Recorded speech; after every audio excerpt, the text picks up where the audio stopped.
Әке, мен өзімнің шыққан тегімді аталарым жайлы білгім келеді. Ол жайлы не айтасыз?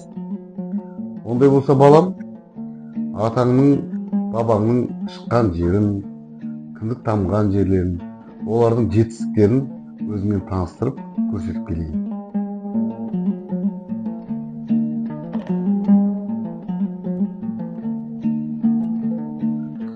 Мына балам осы Құмтүйін бөлімшесінде біздің ата-бабамыз осы жерде дүниеге келген.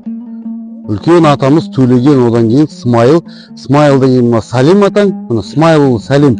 Осы Смайылұлы Сәлем атаның атында көше берілді. Бұл кісі Ұлы Отан соғысына қаза болған майдангер. 1942 жылы ерлігі үшін медальмен марапатталған. Енді осы кісінің баласы Жақсылық, ол сенің атаң, ол менің әкем. Осы ауылда ол кісі ата-бабамыздың кіндік тамған жері. Бұл ауылдың аты Құмтүйін. Ал енді осы Сәлем атаңның баласы Жақсылық, яғни менің әкем.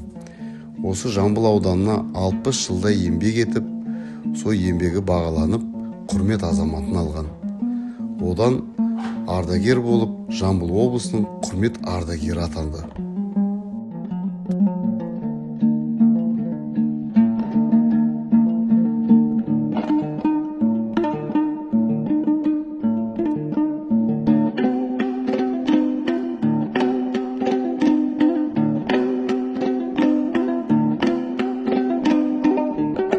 Мінекей балам, осы Тараз қаласында, яғни Кирова көшесімен қатар жатқан ұзын көше осы Сәлем атаның атына берілді.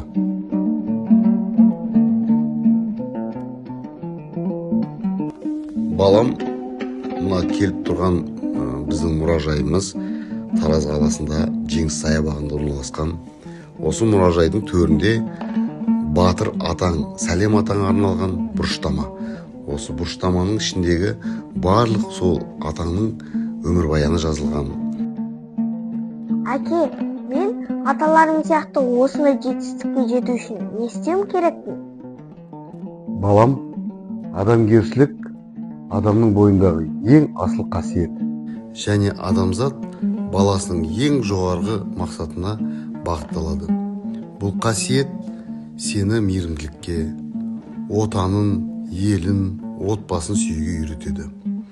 Болашақта ел тұтқасын ұстар азамат болам десең, тәрбиелі, білімді және рухани мықты жігіт болуың керек.